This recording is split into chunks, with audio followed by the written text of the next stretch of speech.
जय श्री महाकाल। अघोर दर्शन चैनल में आपका स्वागत। आज हम एक विशेष समस्या के बारे में बात करेंगे, जो साधना काल में जो साधक करते हैं वो असफल क्यों होते हैं। सबसे महत्वपूर्ण बात कौन सी ऐसी है जो कि साधना काल में साधना करने पर भी साधक असफल हो जाते हैं। वीडियो को अंत तक देखिएगा। अगर आप एक साधक हो या तांत्रिक हो या साधना क्षेत्र में आने वाले हैं तो ये सारी गलतियां को आप ज़रूर ध्यान दीजिएगा।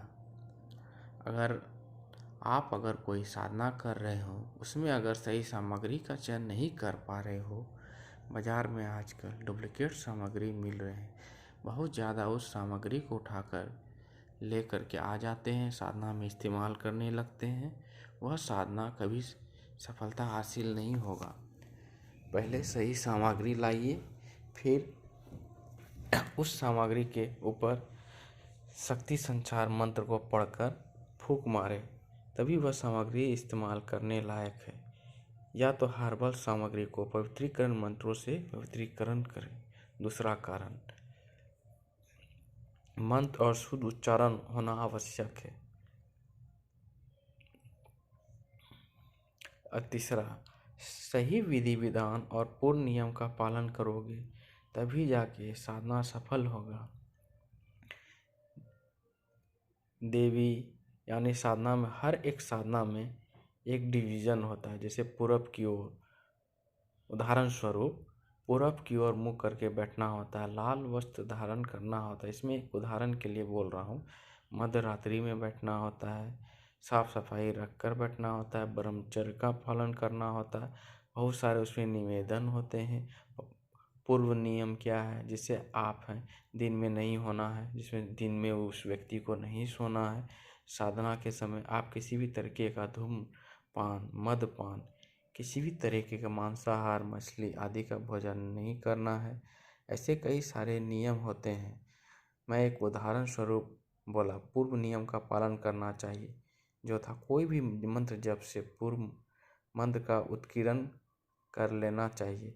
आज के समय में हर एक मंत्र के लिए अगर साधना समय यंत्र का इस्तेमाल करते हैं तो पहले उस यंत्र की प्राण प्रतिष्ठा करें, फिर साधना में उस यंत्र का प्रयोग करें। चौथा या पांचवा बता रहा हूँ, मंत्र का जो दोष होता है, चाहे वह किसी भी तरीके का मंत्र का दोष लगा हो, वह गुरु मुख से मंत्र धारण करने से ही दोष कटेगा। मतलब आपने अपने गुरु से मंत्र ले रखें, फिर भी वह मंत्र किसी के सामने जाकर बोल दें कि मेरे गुरु ने मुझे यह मंत्र दिया है, आपने कोई से दूसरे व्यक्ति के सामने बोल दिए, वह दोस्त आपके बातचीत दोस्त कहते हैं यह दोस्त लगा तो मंत्र सिद्ध साधना नहीं मिलेगा।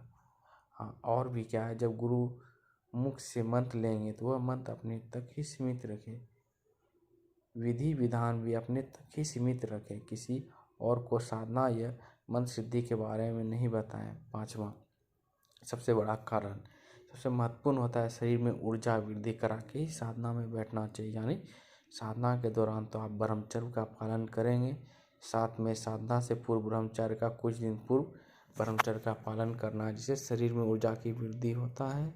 और अपनी साधना में मंत्र जप के समय आपकी ध्यान साधना काल में लगेंगे।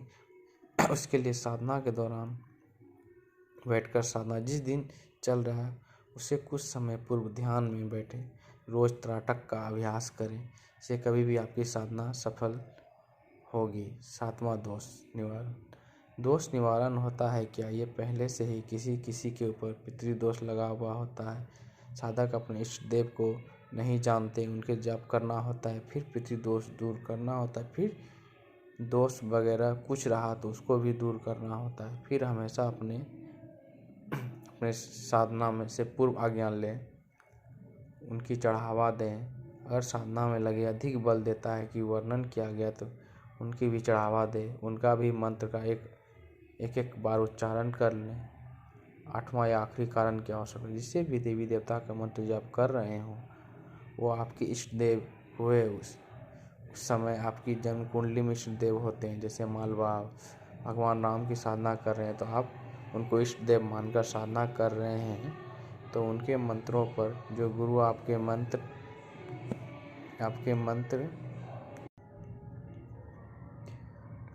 वो मंत्रों को जो गुरु ने आपको मंत्र दिए हैं, गुरु के ऊपर और भगवान राम के ऊपर पूर्ण विश्वास रखकर इस साधना में बैठना होगा, तभी जाकर आपको लाभ मिले। यह सबसे महत्वपूर्ण बात है जो मैं 8 चीज़ें बताया। कोई व्यक्ति इस 8 चीज़ों का 8 नियमों का पालन करते हुए साधना में बैठेगा और उसकी साधना सफल रहेगा। और सफल हो ही नहीं सकता अगर कोई ऐसा करता है फिर भी उसकी साधना असफल रहता है। पहली बात तो यह हो सकती है। फिर भी कई बार ऐसा देखा गया कि साधक की परीक्षा लेने के लिए शक्तियाँ पहली बार में सिद्ध नहीं होती है, तब जाकर उसको दुहाई या कुछ ऐसे बांध करके कुछ ऐसे मंत्रों का उच्चारण किया जाता है, उसकी दुहाई दी जाती है, तब जाकर वो शक्तियाँ अपनी ओर खींची चली आती है, तब जाकर के साधना काल में आपकी साधना सफल होती है। जय श्री महाकाल।